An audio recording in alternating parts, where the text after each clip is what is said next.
are you doing, beautiful people? Today we are going to be discussing about data analysis. My good name is Lucy Wanjiru. Let's dive in. What is data analysis? Data analysis involves examining, cleaning, transforming, and interpreting data to uncover patterns, trends, and insights.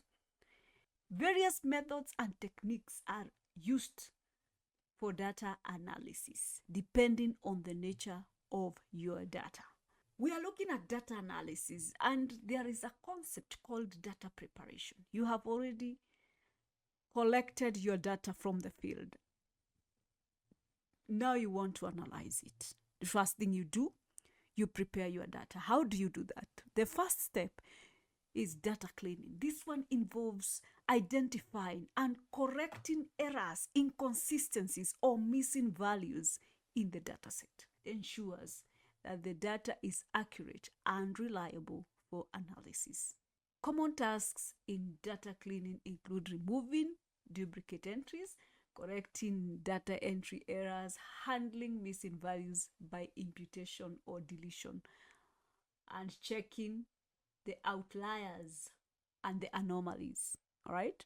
So if there is missing values, you delete the whole concept or you delete that particular entry. Okay.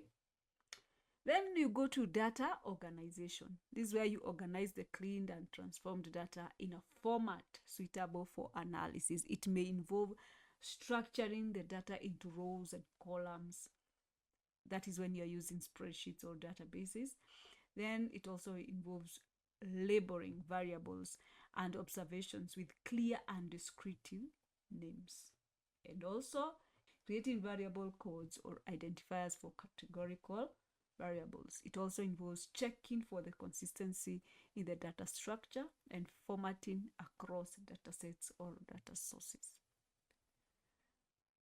Then we have data exploration. This is where you explore the cleaned and transformed data to gain insights and identify patterns. You are looking through this data which has already been entered, it has been cleaned, so that you can look for patterns. This may involve the following: descriptive statistics to summarize the main features of the data, data visualization techniques such as charts, graphs, or histograms to visualize distributions and relationships, and also exploratory data analysis techniques to uncover interesting trends or anomalies in the data, right? Major tests that are conducted during data analysis. So you have your data, it's already clean, it is very prepared. Now, what are you doing with this data? You are testing it. What are these tests? Number one, descriptive statistics. These ones are used to summarize and describe the basic features of the data. This includes measures of central tendency. For example, the mean, the mode, and the median. And also you measure the variability of the data. That is through standard deviation and variance. And you also measure the distribution of the data through histograms and frequency tables. That is descriptive statistics. Then there is inferential statistics are used to measure inferences or predictions about populations based on sample data. This includes testing the hypothesis, where the researcher tests the hypothesis about relationships between variables using statistical tests such as t-test, chi-square test, ANOVA, regression analysis, and correlation analysis. Ladies and gentlemen, if you do not know how to conduct this test, my very sincere advice is that you seek a professional who has done data analysis. It is not illegal to have your work analyzed by a professional, because some of these tools that are used, some of these softwares, we're going to be looking at them in the next slide.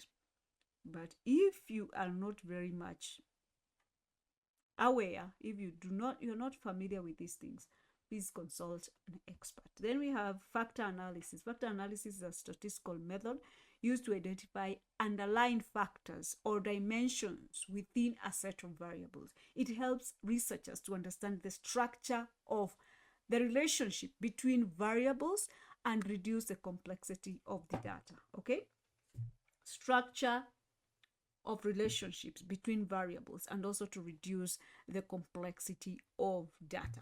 Then we have regression analysis. Regression analysis is used to examine the relationship between a dependent variable and one or more independent variables, okay?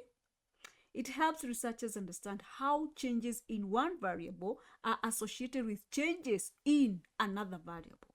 And this one, it can be used for prediction and it can be used for explanation. So when you want to predict the relationship between variables, if you want to explain the relationship between variables, how change in one variable is associated with change in another variable, you use regression analysis. Those are major tests. Now, softwares that are used to do these tests. What are these softwares? These softwares provide researchers with tools and capabilities that are needed to analyze the data effectively, whether it is qualitative or quantitative data. And also they help the researcher to draw meaningful conclusions from their research findings. So what are these tools? Number one, we have statistical tools. The ones that are giving us statistics. They are used to analyze quantitative data. They are used to conduct statistical tests. They include SPSS. That is the most common, most popular software that is used in academic research. That is the Statistical Package for Social Sciences, SPSS. Then we have SAS. That is the Statistical Analysis System, and we have R. It is just R. It is not a short form of anything. It's called R.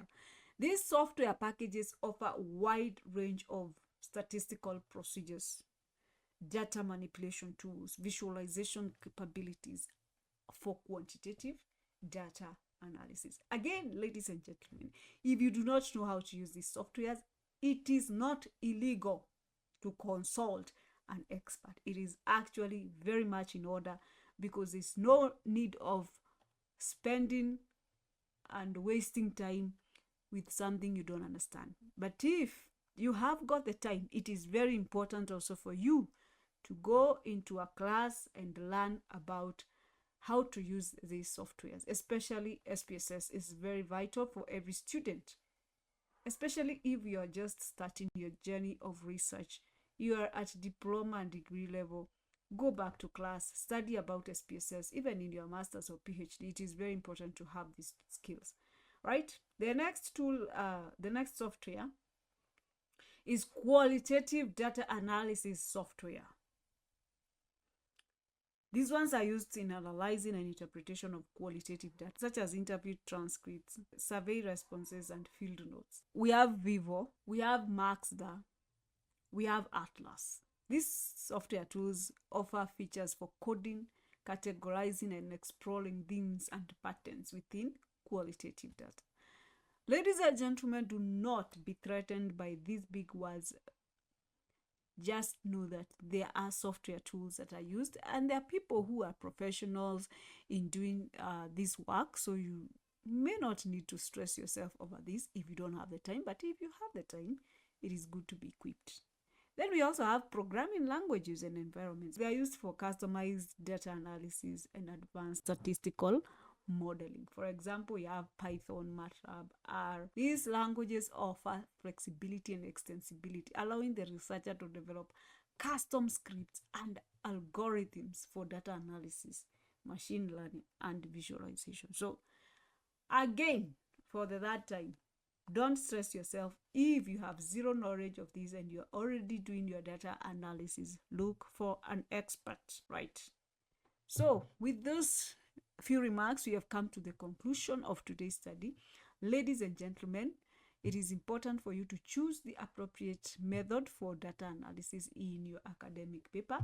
That is by carefully considering factors such as your research questions, your objectives, the type of data, and your research design. Okay, thank you so much for joining our academic research journey today. If you found this video helpful, don't forget to subscribe for more insightful content. Give us a thumbs up, like, and share.